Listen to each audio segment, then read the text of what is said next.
Welcome to Solutions, where listening will leave you inspired by solutions to issues you or others you know may be struggling with in the public education system today. I am Olivia Wall, and I am honored to share my dear friend and thought partner with all of you, Dr. Wendy Bunker. Wendy and I have had quite the journey, and we are going to start a new adventure. And that adventure is going to include talking, thinking, sharing, pushing back on each other's ideas. And so let's get into it. We thought it would be important to share our journey and how we met and how we've become really, really good friends over time. So, Wendy, what is your first recollection of meeting me?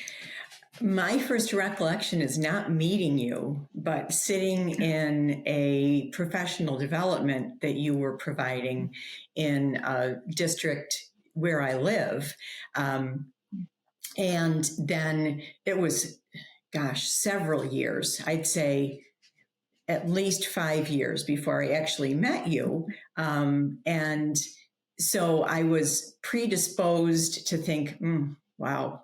And and I mean, that hasn't changed one bit. I still think, wow. But I'm so glad that I don't just see you as a professional development provider any longer, but I see you as a colleague and a friend. I remember sitting, you're so pristine, and it's intimidating to hang out with you sometimes because of your knowledge base, and you're brilliant. And so I remember the first time, most recently, I would say the last couple of years, that we've really become close.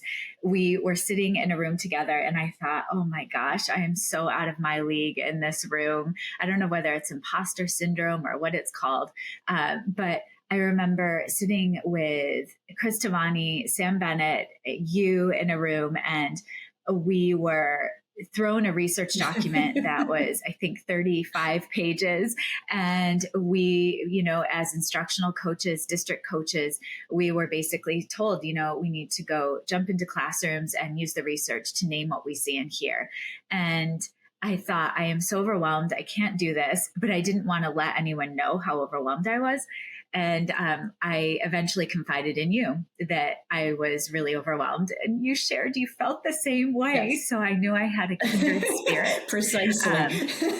And then over the last couple of years, I have come to trust you as a dear friend and confidant. And I ask you lots and lots of questions just because of where I've been on my literacy journey, and you've been in such a different place and gone in such a different direction that I find it fascinating. So I think we need to introduce ourselves, and I need to reintroduce myself to listeners. So I'd love first for folks to understand who you are and all of your brilliance. Dr. Wendy Bunker, share with listeners. Sure. My first educational experience was as an undergrad at Potsdam University, where I majored in English and education, of course. So secondary English. And then I went to get my master's in reading in what is now literacy, but was then reading through Cortland. And I had not done an awful lot of work in the intervening years. I'd moved around quite a bit with my family and had done some subbing. But after finishing my master's, I got a job as a reading specialist. Initially, I was serving grades 4, 5, 6 through 12. So I was in 2 buildings, an elementary building and a junior senior high school building. And then after about 5 years serving a 312 population, I was then able to move into 1 building only. So I served K-6. So I've taught reading to kindergartners, up through seniors and adults. I did while I was moving around with my family, I did work in the GED program and helped a couple of students who were struggling readers then. I felt like I didn't know enough about reading to provide what I believed was the best instruction for kids.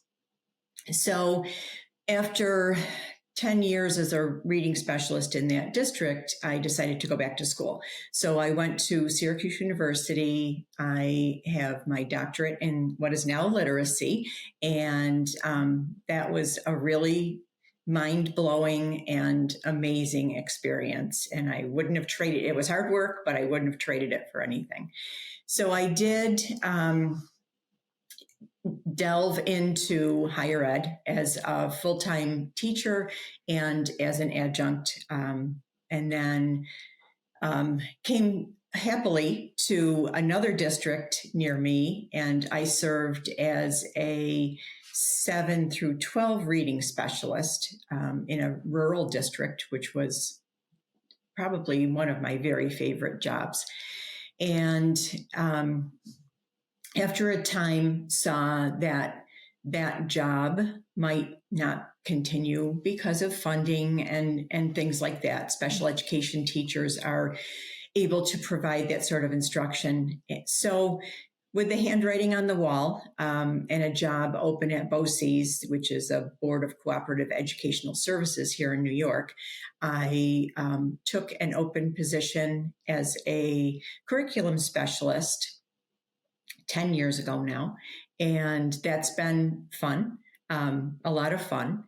I think the thing that I thrill most about in that job is the thing that you and I are connected with. Yes. The work of Chris Tovani and Sam Bennett in a district where we are serving as instructional coaches. And that is probably the most inspiring and affirming work that I've ever done. So, and I'm thrilled that you and I are doing it together. Me too. Me too. What is your involvement, or how have you been influenced by the Reading League as well? So I had the immense honor and pleasure of having Dr. Benita Blackman as one of my professors at Syracuse University. I worked alongside Maria Murray and Heidi Beverin Curry, Dr. Maria Murray and Dr. Heidi Beverin Curry. We were fellow students. We were working on one of Dr. Blackman's studies. And so I know, I was brought up in the same learning and experiences that they were. So I so admire what they're doing, the fact that they are bringing the science of reading to New York State and to other states in the Union. It's a message that is so important for all students, but especially for those students who have not been successful learning to read with first-time instruction. And I get a little passionate about this. So I know you do. So I'll try to keep the lid on a little bit. But what they're doing is phenomenal, and it's as I said, it's a delight to know that the work of Dr. Blackman and the hard work that Dr. Murray and Dr. Beverin Curry have done is being used and is spreading. I think you are a beacon for me of knowledge and of just constant clarification. I continue to hear the term unlearning, and it's been really hard for me to wrap my mind around. I also feel like I should reintroduce myself in a way, because most folks know that I am the host of this podcast. Yet this is something I do as a passion on the side, very early in the morning, often before I jump into schools to support teachers and educators and administrators. So I actually acquired my undergrad at Niagara University in Niagara Falls, New York, and I double majored in pre-K through sixth grade. Elementary, it was elementary education then, and then 7 through 12 English. And was so sick of winter. Even though I love the snow now, I moved to sunny San Diego and started my teaching career. And I was in an elementary building, Marshall Elementary. Most of the children were bilingual or multilingual. And I acquired my master's from Chapman University in curriculum and instruction. I ended up moving back to New York City and teaching in Murray Hill neighborhood. It was incredible. Again, working with a lot of bilingual children, but they were diplomats' children from the United Nations. And then ended up moving to upstate New York to raise our family. And our paths crossed at a perfect time in life, because it was really at the precipice of the science of reading movement taking hold and me questioning everything I had ever known when it came to teaching reading. And it was horrible. And I didn't really know where to go, who to ask. Most of my training was through Columbia University's Teachers College. I was informally trained with reading recovery, and the term balanced literacy is still near and dear to my heart, but I'm having a reckoning with this. And you are a constant for me of someone I can come to and ask, does this still make sense? What is still valuable? And what do we need to let go of? Because it's been proven to not be effective practice with children.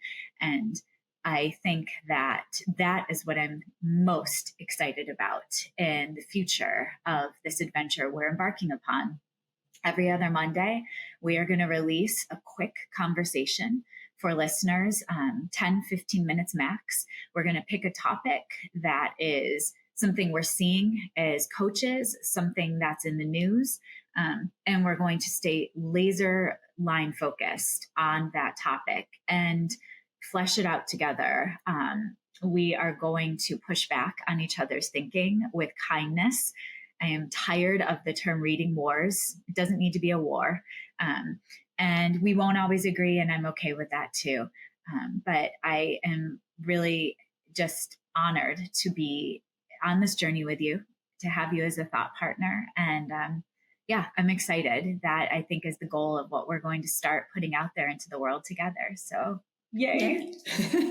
I agree. Wendy, you always leave me with brilliance. And so leave listeners after hearing everything I just went on and on about, what can you leave us with? So you mentioned unlearning, and I also would disagree with that. It's not unlearning. And there's an expression, when you know better, and I think this is Maya Angelou, when you know better, you do better. So it's a case of knowing more and being able to use the best of what we know about teaching and bring it to kids so that we can serve them in the best way possible.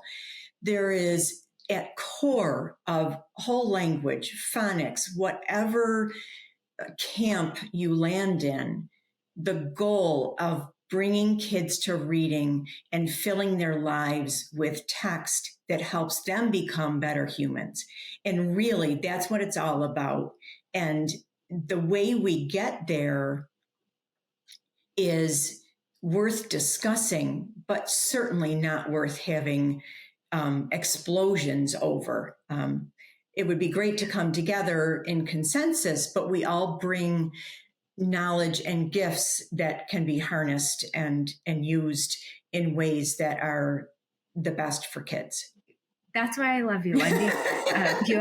You bring us back, and this is what we're all about. We're all about children and students, and creating a world where we're nurturing better humans, and that's through a world of access to literacy. And so join us, listeners, join us on this journey. And we're excited, and we can't wait for you to be part of our conversation. So thank you, Wendy, Thank you. my dear friend. And yeah, here we go. So Schoolutions is a podcast created, produced, and edited by me, Olivia Wall. Special thanks to my friend and thought partner, Dr. Wendy Bunker. Also, a big thank you to my older son, Benjamin, who created the music that's playing in the background. I would love for you to share the podcast far and wide, leave a review, subscribe on YouTube, and follow us on TikTok, Twitter, Instagram, Threads, and Facebook at Schoolutions Podcast. If you'd like to become a Schoolutions sponsor or share episode ideas, leave me a SpeakPipe voice memo at my website, oliviawall.com/podcast, or connect via email at schoolutionspodcast@gmail.com. Please keep listening. Let's continue finding inspiration together.